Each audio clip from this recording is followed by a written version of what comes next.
आप इसको दोबारा डीबग कर लें। ये सिंपल आपको अब देखिए आपको आंसर भी दिखाई दे रहा है। बेशक इसको रन कर लें। तो बेटा इस वे में आप डिबगिंग करते हैं। मैंने आपको ये भी दिखा दिया कि प्रिंट स्टेटमेंट कैसे थ्रू करना है। डिबगिंग टूल्स क्या होते हैं कि बेसिकली जो सॉफ्टवेयर आप यूज़ करते हैं उनके अंदर बिल्ट इन होते हैं, आप उनको यूज़ करके डिबगिंग कर सकते हैं। डिबगिंग का मतलब आपको पता चल गया। ये देखें बग भी बना हुआ है, बग की शेप भी बनी हुई है ये एरर की। Welcome to Computer with Salman. I am Salman Ahmed, a young passionate programmer and a computer science teacher. Let's learn, build and grow together. अस्सलाम वालेकुम dear students and welcome back to another video. अच्छा बेटा 10 class बेटा ये इस chapter का last topic है testing and debugging in Python. बेटा ये लॉन्ग क्वेश्चन है, ये आपको आ सकता है। इसके ऊपर बेटे आपने 80% मेंशन कर लेना। ये बहुत इंपॉर्टेंट लॉन्ग क्वेश्चन है और ये आ सकता है। बेटा ये बहुत आसान है, एक एग्जाम्पल के साथ आपको सब कुछ समझ आ जाएगा।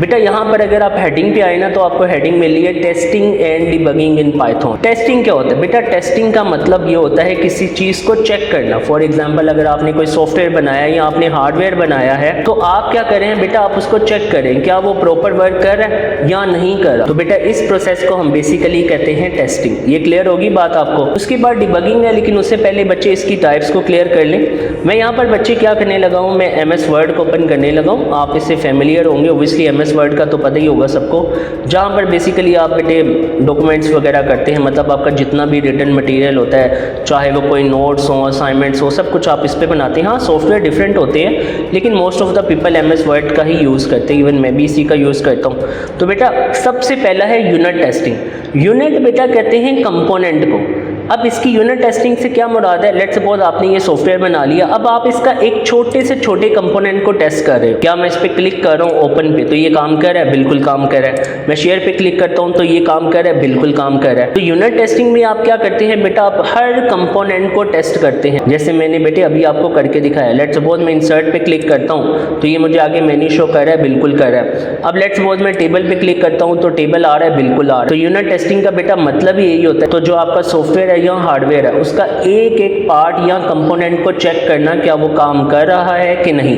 उसके बाद बेटे हमारे पास आता है इंटीग्रेशन टेस्टिंग।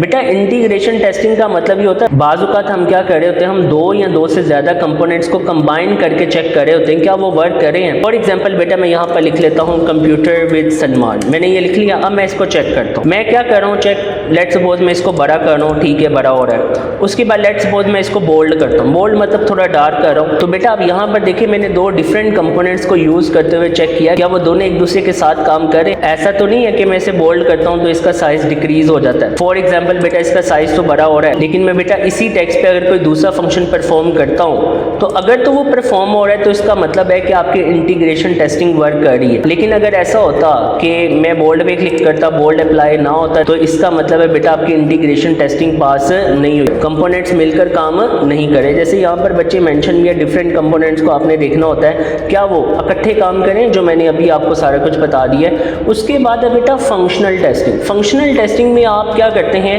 आप अपने सॉफ्टवेयर को जिस तरह आपने यूनिट टेस्टिंग में करना होता है ना, यूनिट टेस्टिंग में आप अपने सॉफ्टवेयर को चेक कर रहे होते हैं, फंक्शनल टेस्टिंग में भी आप बेटा हर फंक्शन को चेक करें, लेकिन उसके साथ मेक श्योर ये करते हैं क्या वो फंक्शन जिसके लिए डिज़ाइन किया गया था क्या उसी तरह वर्क कर रहा है। फॉर एग्जाम्पल मैंने यहाँ पर टेक्स्ट लिया, लेट्स सपोज मैं इसको छोटा करता हूँ तो डेफिनेटली ये फंक्शन मैंने बनाया इसको छोटा करने के लिए तो ये वर्क कर रहा है। लेट्स सपोज मैं बेटे इसको अंडरलाइन करता हूँ तो ये अंडरलाइन भी हो रहा है। लेट्स सपोज मैं इसको बेटे कोई डिज़ाइन देता हूँ, ये डिज़ाइन भी आ रहा है। तो इसका मतलब है मेरे सारे फंक्शंस काम करें। तो फंक्शन टेस्टिंग में यही है कि जो फंक्शन मुझे जिस तरह चाहिए था, लेट्स सपोज मैंने डिज़ाइन किया इसके कलर को चेंज करने के लिए, टेक्स्ट के कलर को, तो ये कलर चेंज हो रहा है, इसका मतलब ठीक है बेटा। That is called functional testing. Functional testing में आप क्या कर रहे होते हैं, बेसिकली आपके जितने भी फंक्शंस होते हैं उनको आप चेक कर रहे होते हैं क्या वो उसी तरह काम करें जिस तरह उनको डिज़ाइन किया था या जिस पर्पस के लिए उनको डिज़ाइन किया गया था। लेट्स सपोज बच्चे अगेन बता रहा हूँ, मैंने इसको डिज़ाइन किया कलर को चेंज करने के लिए, ये मेरा पर्पस था, तो ये कलर चेंज कर रहा है, इसका मतलब है बेटा मेरी जो फंक्शनल टेस्टिंग है वो क्लियर है। उसके बाद है बेटा last regression testing. Regression testing का मतलब ये है कि बेटा जब आपका सॉफ्टवेयर अपडेट होता है, जैसे बेटे आपको पता है मोबाइल ऐप्स अपडेट होती रहती है, आए दिन कोई ना कोई अपडेशन आई होती है, तो ऐसा तो नहीं हो रहा कि अपडेट करने से मेरा जो सॉफ्टवेयर है प्रॉपर वर्क नहीं कर रहा या जो फीचर पहले काम कर रहे थे वो अब काम करना छोड़ गए हैं। अगर बेटा ये मसला आ रहा है तो इसका मतलब आपकी रिग्रेशन टेस्टिंग फेल हो चुकी है। रिग्रेशन टेस्टिंग में बेटे आपने मेक श्योर करना होता है कि जब भी आप अपने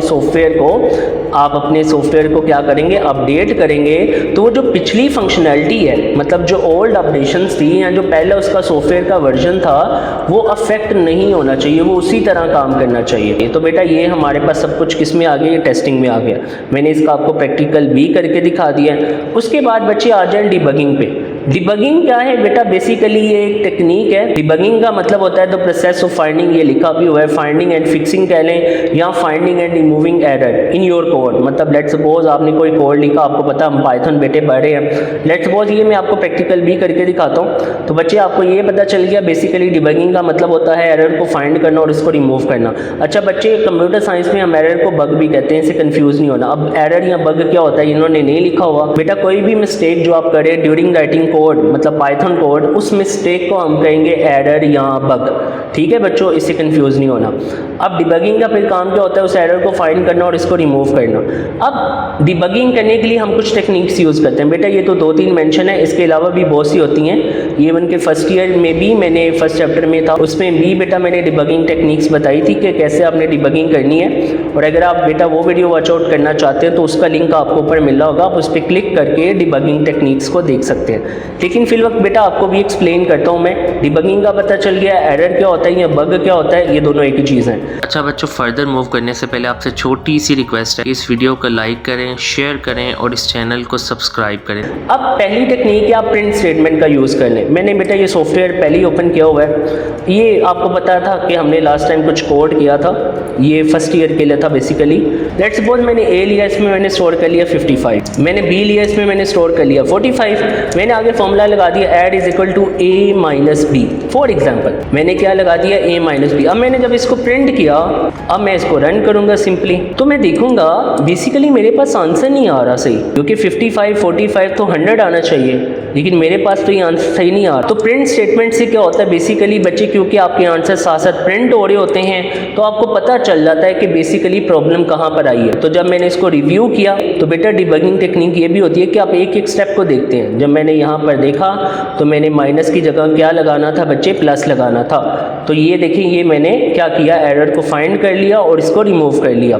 तो बेटा इसको हम क्या कहेंगे, डिबगिंग टेक्निक। लेकिन यूज़ किसका किया, प्रिंट स्टेटमेंट का। प्रिंट स्टेटमेंट से एटलीस्ट मुझे पता चल गया था कि मेरी मिस्टेक कहाँ पर है। ठीक है बच्चों, उसके बाद है बेटा डिबगिंग टूल। अच्छा बेटा सॉफ्टवेयर के अंदर ना अपने भी टूल्स होते हैं, डिबगिंग टूल्स होते हैं। फॉर एग्जांपल मैं यहाँ पर मिस्टेक कर लेता हूँ, मैंने आपको पता है वेरिएबल ये लिया हुआ है, लेकिन मैं यहाँ पर वो पास नहीं करा। तो ये देखें, ये सॉफ्टवेयर का अपना टूल भी होता है, ये देखें डिबग लिखा हो। इसको बेटा मैं डिबग करता हूँ तो आप ये देखें, ये आपको क्या मिल रहा है, आपको एरर मिल। अच्छा डिबगिंग में ये देखें, ये बहुत अच्छी चीज़ होती है। बच्चे जो प्रोफेशनल डेवलपर्स होते हैं या कोडर्स होते हैं, वो इसी टेक्निक को सबसे ज़्यादा यूज़ करते हैं। और डिबगिंग टेक्निक यूज़ करने के लिए आपकी कोडिंग स्किल्स काफ़ी स्ट्रॉन्ग होनी चाहिए। तो बेसिक सी चीज़ थी जो आपको भी पता चल गई, लेकिन बेटा डिबगिंग करने के लिए आपकी कोडिंग स्किल्स काफ़ी स्ट्रॉन्ग होनी चाहिए। अच्छा बच्चों, यहाँ पर फिर मुझे क्या पता चला, अब यहाँ पर एरर आ रहा है, तो मुझे पता चला अगर यहाँ पर देखें तो ये मुझे मैसेज भी दे रहा है। और यहाँ पर देखें, ये लास्ट वाला वही है कि आप एरर मैसेज को देखें कि जब आप रन करते हैं आपको क्या एरर आया, आप उस एरर मैसेज को देखें। तो यहाँ पर देखें, ये मुझे कह रहा है ऐड इज़ नॉट डिफाइंड, मतलब ये वाला जो नेम है, तो इसका मतलब है there is an issue in the variable. तो बेटा वो इशू क्या है, यहाँ पर मैंने जो वेरिएबल लिया हुआ है वो डबल डी है,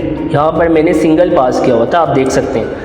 अब आपके पास कोई एरर नहीं है। अब मैं इसको दोबारा डिबग कर लूँ या रन कर लूँ, मैं इसको स्टॉप करता हूँ, आप इसको दोबारा डिबग कर लें, ये सिंपल आपको अब देखिए आपको आंसर भी दिखाई दे रहा है। बेशक इसको रन कर लें। तो बेटा इस वे में आप डिबगिंग करते हैं। मैंने आपको ये भी दिखा दिया कि प्रिंट स्टेटमेंट कैसे थ्रू करना है, डिबगिंग टूल्स क्या होते हैं, कि बेसिकली जो सॉफ्टवेयर आप यूज़ करते हैं उनके अंदर बिल्ट इन होते हैं, आप उनको यूज़ करके डिबगिंग कर सकते हैं। डिबगिंग का मतलब आपको पता चल गया। ये देखें बग भी बना हुआ है, बग की शेप भी बनी हुई है ये एरर की। एरर मैसेज मैंने आपको इसी में दिखाया था कि आपका जो एरर आता है उस मैसेज को देखें और उस मैसेज को देखते हुए अपनी जो मिस्टेक है उसको करेक्ट करें। अच्छा बेटा 10 क्लास बेटे मैंने आपके 3rd चैप्टर के नोट्स अपलोड कर दिए हुए हैं, वेबसाइट पे आप देख सकते हैं। अच्छा बच्चे बाज़ अगर मैं लिंक प्लेस नहीं करता तो आप वेबसाइट देख लिया करें, यहाँ पर आपके नोट्स मौजूद हैं। अगर मैं इसे ओपन करूँ तो ये देखें बेटे आपके चैप्टर नंबर 1 के भी मौजूद हैं, ये आप देख सकते हैं चैप्टर 1 है। उसके बाद ये चैप्टर 3 है और ये चैप्टर नंबर 4 ये मैंने कल ही बेटे ऐड किया है, ये आप देख सकते हैं। पूरे के पूरे नोट्स बेटा अपलोड हैं और ये बहुत अच्छे नोट्स हैं। अब अगर आप यहाँ से करते हैं तो आपकी बहुत अच्छी मतलब एक अच्छा इंप्रेशन जाएगा और बहुत आसान वर्डिंग में बेटे। इसमें मैंने हर वो चीज़ आपको वीडियोस में बताई है बेटे, इसमें सब कुछ मेंशन है। और बेटा ये नोट्स ज़रूर पढ़िएगा, यहाँ पर मैंने देखे जैसे नोट्स लिखे हुए हैं, इसको ज़रूर पढ़िएगा। तो बेटा अब इसकी बुक से मार्किंग कर लेते हैं। तो आप आ जाएँ बुक पर, तो ये रही आपकी बुक। तो यहाँ पर बेसिकली आपने टेस्टिंग को मार्क करना है यहाँ से लेकर बच्चे यहाँ तक। यहाँ आप ये कह लें अगर सारे ही कर लें तो बहुत अच्छी बात है, लेकिन यहाँ तक भी चल जाएगा। ये सारा कुछ ऐसे ही आएगा, इसकी टाइप्स की बेटा ऐसे ही आना, डिबगिंग की आनी यहाँ से लेकर यहाँ तक, ये कंप्लीट आएगा। या आप यहाँ तक भी कर सकते हैं। और इसके अंदर आपको एरर की डेफिनेशन आनी चाहिए। मैंने आपको बता दी एरर और बग क्या होता है। Any kind of mistake that you are making during writing code. ये जो मैंने अभी मिस्टेक्स की थी, लेट्स सपोज मैं क्या करता हूँ, मैं दोबारा ये करता हूँ तो ये मिस्टेक आ गई। तो ये जो मिस्टेक है इसको बेसिकली हम कहते हैं बग या एरर। सो बेटा that was our today video. अल्लाह हाफिज़। Thanks for watching students and kindly don't forget to subscribe.